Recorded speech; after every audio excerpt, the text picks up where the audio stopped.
see you get through the session this afternoon. You're pretty confident all 5 of those guys will get through?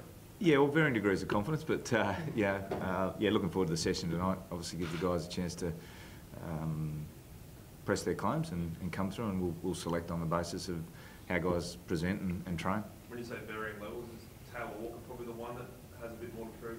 Yeah, probably a little bit more with Taylor. You know, he's short turnaround, and again, as I said after the game, we'll take no risk with him, but we'll see how they train tonight. And Rory as well, like straight after the game, you said it'd be foolish to rush him back, given he's already missed a couple. You want him fully fit. Is he probably still a week away? I don't know with him. He's sort of wants to play and super keen to play. We'll just see how he trains tonight and assess how he's feeling and what his movement's like and so forth, and make sure that we're not sort of guided by just his desire to play versus his injury. So, but I'd be confident on him. Yeah. With Rory going a few weeks now, what is the problem there? Does he have a crack in the foot? No, he's just got some ligament stuff in there that hasn't settled down after the Richmond game. And Eddie should be fine. Yeah, he's completed all his hamstring stuff really well, and he trained on through the weekend, and he's bouncing around the other day, so I expect he'll be fine. Does the showdown influence what you do this week, given Taylor and Rory's injuries? No, not at all. No, we'll pick the best team we get available for this week's game to give ourselves the best chance of winning. Jake Kelly, I suppose he missed last week with that hand issue. Yeah, he's another one we'll have to look at tonight. He was a bit sore last week, so he was probably confident in some of the stuff he did last week, but not in others. So we'll assess him as well after we finish. Is it any sort of ligament damage with Jake, or is it just like a bit of soreness there? Or? No, he had a little tiny crack in there, which he's just managed, and that's now settling down.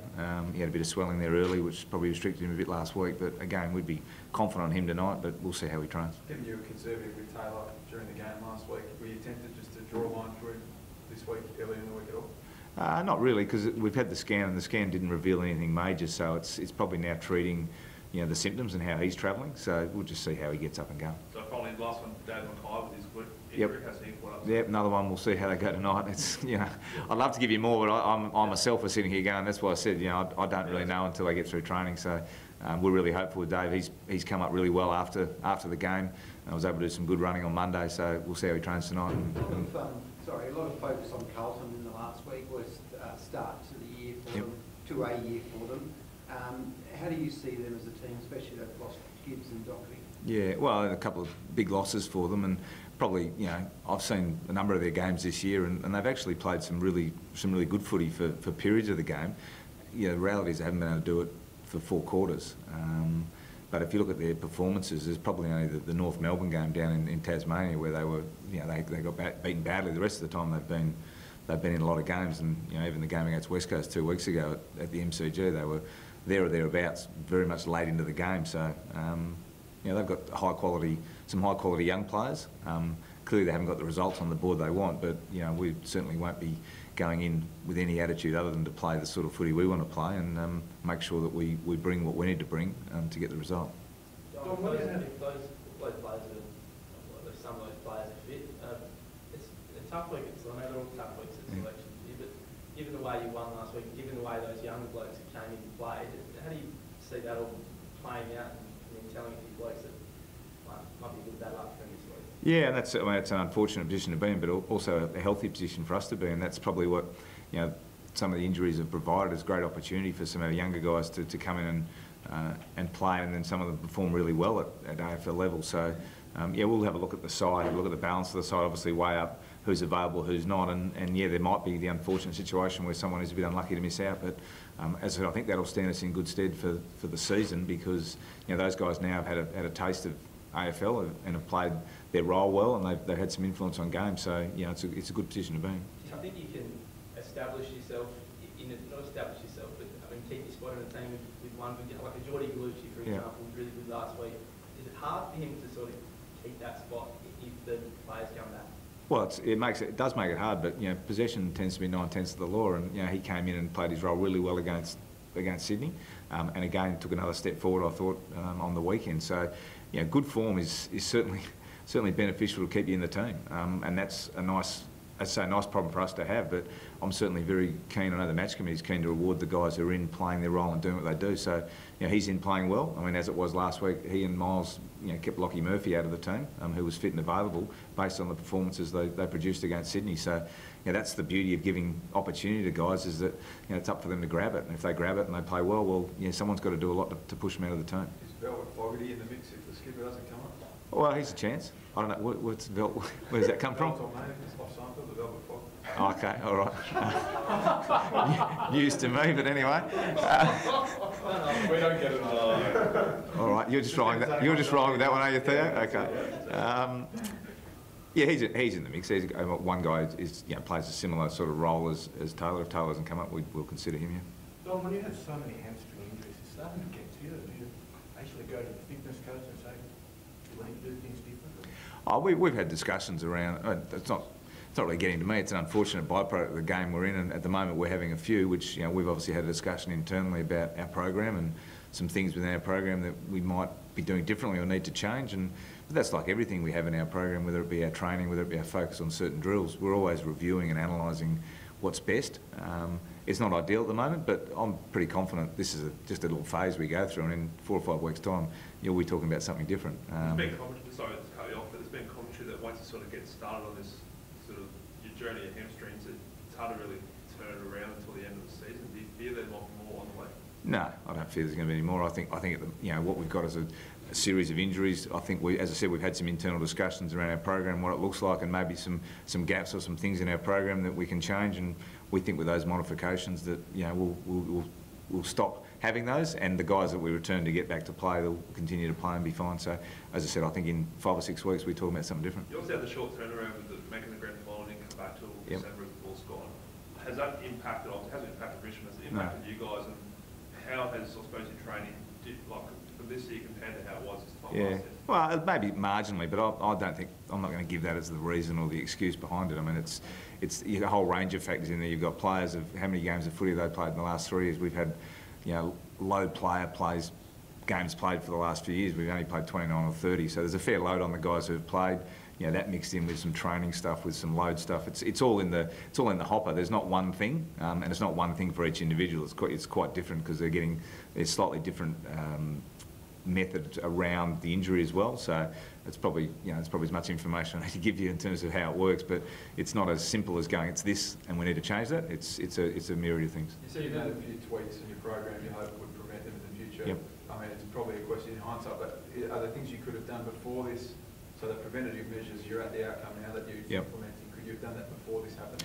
That's always interesting because sometimes there's things which you can predict and sometimes there's things you can't. It's a bit the same with our training. If we focus heavily on one component of our game, we'll see that, but sometimes it comes at the detriment of other things. So whether we focus heavily on our ball movement, does our defence fall away for a little period? That's always the challenge. You've got a certain amount of time and minutes within your program, and that's why I say you're always improving, you're always learning, and you're always trying to adapt to the situation. Now, right now, we've got a situation we need to make some changes to avoid this continuing. So, but we're really comfortable. We're in a good space to do that. Does sports science affect that, Don? Like you say, if you've got limited amount of minutes in your program, you can only spend a certain amount of minutes on conditioning, on ball skills, which affects goal kicking, for argument's sake, which could then affect blokes in terms of getting injuries and how many minutes. There's a whole range of things, and that's the reality of the industry operating. Is by the time we get guys warmed up and training, we've got to really be pretty specific about where we're going to spend our time when our players are up and warmed up and ready to train. So, we spend a lot of time on planning of our training, be it our on-field training, but our off-field stuff. There's a myriad of data and information that flows around, and clearly each day our players are giving information to our high-performance staff about how they're tracking, and it's sometimes easier in hindsight in a lot of things in life. And as I said, there's some changes we're going to make, which we're really confident will have the effect. So would you like to see it change? What's that? Would you like to see that change? Like, I'd like access to my players for an hour to do this rather than being told by the board that you can't. No, it's not about someone telling me. I think that's just the reality of the game we play. I mean, we also have to understand our players on game day. It's a high intense effort once a week that we put our players through. Now, depending on your breaks, whether it's a 6 or a 7 or 8 day break, you've got opportunity to do more or less training. But I think most coaches would be in the same position of saying, well, our primary focus is game day, to get our athletes and our players ready to perform on game day. Now, what can happen in between the week is really dependent upon how they come out of the game, what the game probably provides, and then how long you've got to recover and do so. That's just the reality of the game, is that you end up with so much time per week that you can actually train. To train any longer than that is probably going to impact their game day performance. So you're always looking for that sweet spot that gives you the opportunity for them to recover, prepare really well, and be able to train to a level to get themselves ready to perform again. And that's ongoing week to week. John, there's been a lot of talk about the state of the game and where we're at the moment. Yep. Obviously, Chris Scott talked about maybe going to 16 aside to ease congestion, and Josh Jenkins wrote a piece today for ESPN where he suggested to have 2 plays in each 50 to sort of break that up. What are your thoughts on how the state of the game is? Look, I think it's almost, I mean, I've been in this job now, this is my 3rd year, but almost about round 6 every year, there's this uproar around the game and what's going on, and I just think it takes natural time for it to settle. After a couple of rounds, people are saying the game's in great shape and they're loving the spectacle of the game, and we've had a couple of games and weeks where maybe the scoring's been a bit lower. I just think the natural evolution of the game sorts that out. I think it's something which obviously the lawmakers will look at in due course. There's a range of options people are throwing up, which again, there's this committee which is being formed to look at that exact side of it, which is the game and the whole range of things around that. So I'll leave it with them. Obviously, we have internal conversations around the game, but I think it just evolves, and so I think I'm happy just let it go and see how things pan out. Traditionally, you're a high scoring team, Dom. You've blown sides out of the water, been the best offence in the league the last couple of years. Has there been a focus now on maybe shutting teams down a little bit more, rather than blazing away and scoring more than them? No, not really. I mean, I've always said we want to be balanced. As a team, we want to be really good around the contest, which as I keep saying, is what really starts up most people's game plan.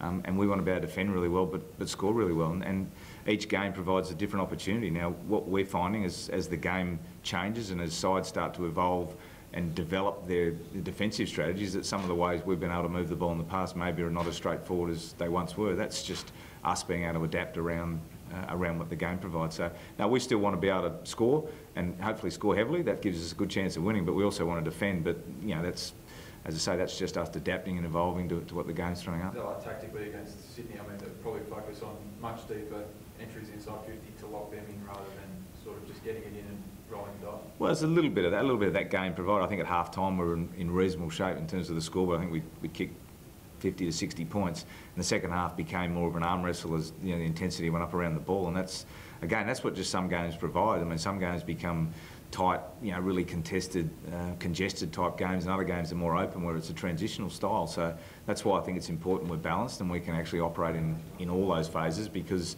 you just don't know what the game's going to throw up. So that's what we try and train. John, I've got a less philosophical one. If Tex and Rory don't play this week, who's your captain? I haven't thought about that, to be honest. Lynchy. It'll be a combination. Well, 2 guys in our leadership, it'll be Lynchy or Matty Crouch. So. Did you see Eddie last night? What's that? What's Blitzen? I don't know. I'll ask match committee, see what they think is Blitzen. Did you see Eddie's reaction to whether Lynchy will be skipper? No, what did he say? He had no idea. What, he had no idea whether Lynchy be captain or? The question was Lynchy could be skipper if Rory or Tara don't play, and he was genuinely stunned. He had no idea. Lynchy will be fine. That's why he's in our leadership group. So either of those guys would be great if neither of the other 2 play, but we'll cross that bridge when we get to it. Well, he was all for it. Thanks, guys. Good on you.